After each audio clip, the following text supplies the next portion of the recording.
Question number 5 जिसमें मुझसे पूछा गया है कि if A less than B then and C less than zero then A by C dash B by C.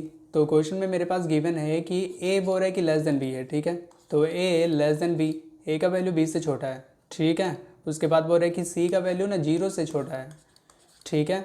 तो फाइंड करके बताओ कि A by C dash B by C ये किसके बराबर होगा, ये मुझे बताना है, ठीक है। तो इसको बनाने के लिए सबसे पहला ध्यान से देखो ना, ए बोल रहा है कि बी से छोटा है, मतलब ए का वैल्यू छोटा है, बी का वैल्यू बड़ा है। मान लो ना कि ए का वैल्यू अगर 2 है तो बी का वैल्यू कितना हो जाएगा 3, ए का वैल्यू बी से छोटा है। और सी का वैल्यू मान लो कुछ देर के लिए ना -1 है, ठीक है। जीरो से छोटा मतलब क्या हो, -1 -2 कुछ भी हो सकता है।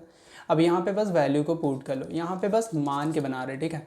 तो ए का वैल्यू अगर पुट कर दे 2 और सी का वैल्यू अगर -1 पुट कर दें तो यहाँ पे क्या हो जाएगा, बी का वैल्यू पुट करना है 3 और सी का वैल्यू मुझे पुट करना है -1। तो अब बोल रहे हैं कि कौन बड़ा होगा। तो इसको सॉल्व करने के लिए ना सबसे पहले देखो ना, 2 को -1 से डिवाइड कर देंगे तो -2 हो जाएगा। फिर 3 को -1 से डिवाइड कर देंगे तो -3 हो जाएगा।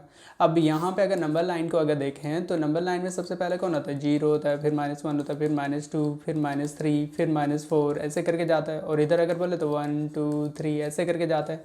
अब -2 और -3 में बड़ा कौन है, -2 यहाँ पे, -3 यहाँ पे, दोनों में बड़ा कौन है, तो -3 बड़ा है। जो भी राइट साइड में होता है वही बड़ा होता है ना, तो -2 बड़ा है, -2 बड़ा हो रहा है ना, जो बड़ा होता है उसका तरफ तो मुंह खोल देते हैं, मतलब ग्रेटर देन साइन का यूज करेंगे। तो ग्रेटर देन बोलने का मतलब ए इसका करेक्ट आंसर हो जाएगा।